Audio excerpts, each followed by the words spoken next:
We say make in India, but unfortunately we still are not really making in India. We are merely a country which assembles. We don't really manufacture much here. Let me just remind Government of India, particularly Piyush Goyal ji, Nirmala Sitharaman ji and Honorable Prime Minister, as to what promises they had made to the state of Telangana and to the state of Andhra Pradesh at the time of bifurcation of the erstwhile United Andhra Pradesh.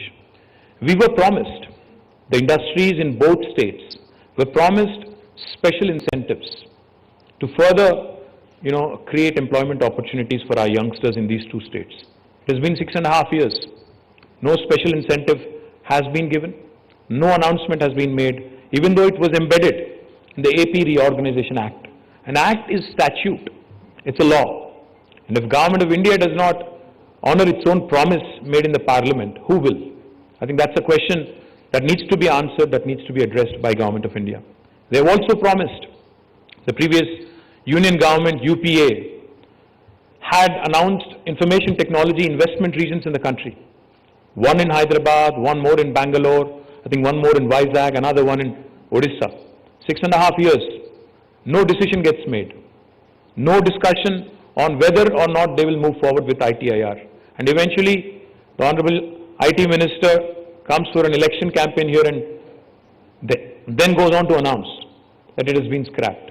In spite of our numerous requests, in spite of detailed project reports being submitted, in spite of the well-intentioned, well-meaning efforts from the state government, unfortunately, we have not received support. Had ITIR been grounded today, Hyderabad has been growing, of course, we have been growing with the support of the local industry, but had ITIR been grounded and had central government invested more in creating infrastructure in our state, I think we would have created a couple more lakhs of employment at least, and we would have grown at a much more, aggressive pace. The central government also promised, as part of the Andhra Pradesh Reorganization Act, a steel factory, an integrated steel plant at Bayaram in Warangal district, erstwhile Warangal district of Telangana. Unfortunately, not an inch has moved in spite of multiple requests from our side. The central government also had promised a rail coach factory in Warangal again. Again, in spite of state government submitting all the details, giving out more than the land that was required. 60 acres of land was asked for. We gave 150 acres of land. But unfortunately again, they have decided not to take it up. I can go on and on. There are multiple such things where they've industrial corridors. We've been asking, nothing comes our way.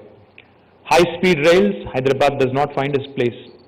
Bullet rail, unfortunately, it only goes through Gujarat. Starts in Delhi, goes to Bombay via Gujarat. South of India, Bangalore, Chennai, Hyderabad. Unfortunately, we don't seem to figure in the scheme of things. I can go on and on. We have requested for more electronics manufacturing clusters. The 2 manufacturing clusters that were sanctioned by UPA about 7-8 years ago are now to the brim. We want more electronic manufacturing clusters